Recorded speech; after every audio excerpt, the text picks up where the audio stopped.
her friend the better. And so, that's right. And that's what I want to provide for you guys.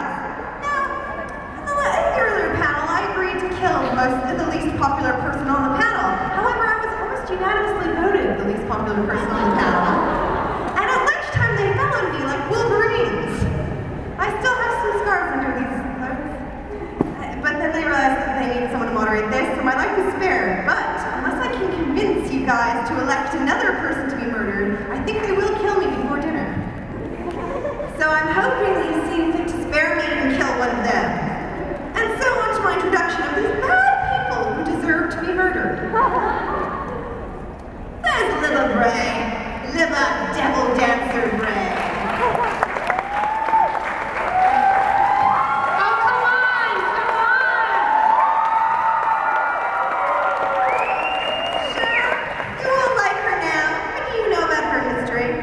Well, so she was a chorus girl up at the Ziegfeld chorus. She was dancing the night away. She was showing way too. Ow!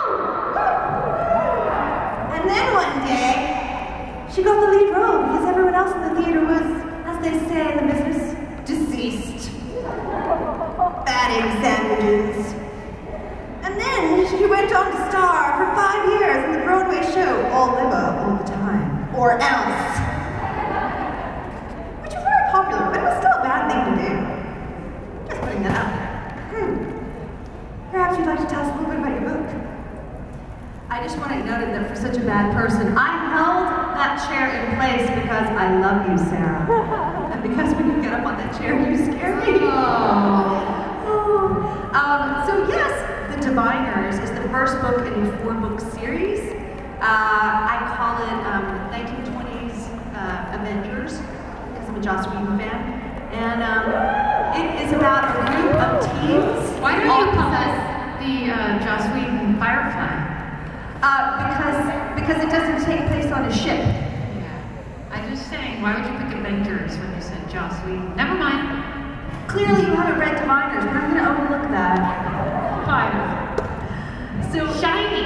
It's set in 1920s New York, and there are a group of teens who all have supernatural powers, and they are coming together because it seems that there is a great evil that has been unleashed upon the land. So, you know, it's 1920s, it's New York City, there's flappers, there's bootleggers and gin, and Ziegfeld follies, and rakish pickpockets, and the Harlem Renaissance, and all of these things going on, and at the same time there are these ritual murders that seem to be taking place across the city.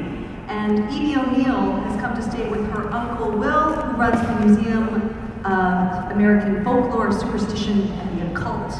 And he is called in, Uncle Will is called in to help with the murders, and Edie is right there in the thick of it, as is Memphis Campbell, who is a numbers runner and would-be poet in Harlem, and Sam Lloyd, who is a thief and a con man, and Jericho Jones, who is a scholar, and Theta Knight, who is a Ziegfeld girl, and on is a cast of thousands.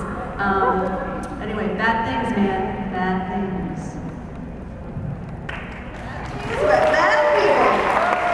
And in keeping with the Avengers theme, these bad people all wear very tight costumes that are kind of creepy. So here we have Leah Bottega, also called the Darkling by those who knew her in prison. I'm not saying I knew her in prison. We never speak about the time in cell block 6. So Leah once destroyed a village just as good as she could. And perhaps she'd like to talk to you about her book. Hello. I wrote a book called Shadow and Bone. It is a fantasy set in a world inspired by Tsarist Russia. It's full of saints, samovars, a kingdom on the brink of collapse, a girl with powers, dreamy boys, and it's, yeah, that's what it is. I don't know what else to tell you about it. That's all. And it's awesome.